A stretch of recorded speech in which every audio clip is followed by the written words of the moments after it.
तर राज्यातील गरजू नागरिकांना जेवण मिळावं यासाठी सरकारनं शिवभोजन थाळी योजना सुरू केली। शिवभोजन केंद्र विविध संस्थांना चालवण्यासाठी देण्यात आलं। प्रत्येक थाळीसाठी राज्य शासनाच्या वतीनं 40 रुपये अनुदान दिलं जातं।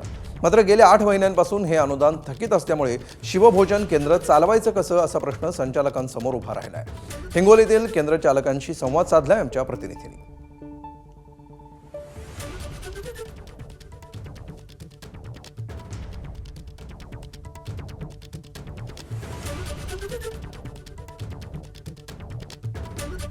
8 महिन्यांपासून अनुदान न मिळाल्यामुळे या केंद्र चालकांची देयकं थकलेली आहेत आणि त्यामुळे ही केंद्र पुढे चालवायची कशी असा प्रश्न या केंद्र चालकांना पडलेला आहे। गेल्या 8 महिन्यांपासून हे अनुदान थकीत आहे, मात्र तरीही ही केंद्र अद्याप सुरू ठेवण्यात आलेली आहेत। 200 नागरिकांना रोज शिवभोजन हे आणि आम्हाला आता किराणा आणणे, रोजचे भाजीपाला आणणे याच्यासाठी ही प्रश्न पडायला आता कसा आणावं।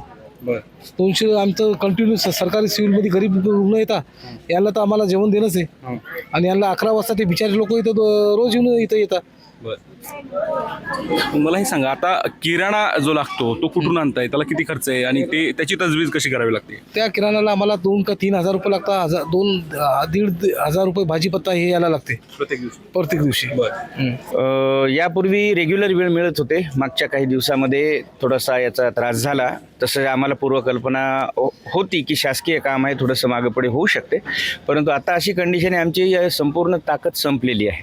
मागच्या 8 ते 9 महिन्यापासून आम्हाला काहीही मिळालेलं नाही, परंतु या बजेटच्या कडून आम्हाला अपेक्षा आहे की या बजेटमध्ये त्याची काही तरतूद मान्य म्हणजे मुख्यमंत्री साहेब आहेत त्यांनी केलेली असावी आणि आमच्या बिलाचा मार्ग मोकळा व्हावा अशी शासनाकडून आमची अपेक्षा आहे। माधव दिपके, एबीपी माझा, हिंगोली।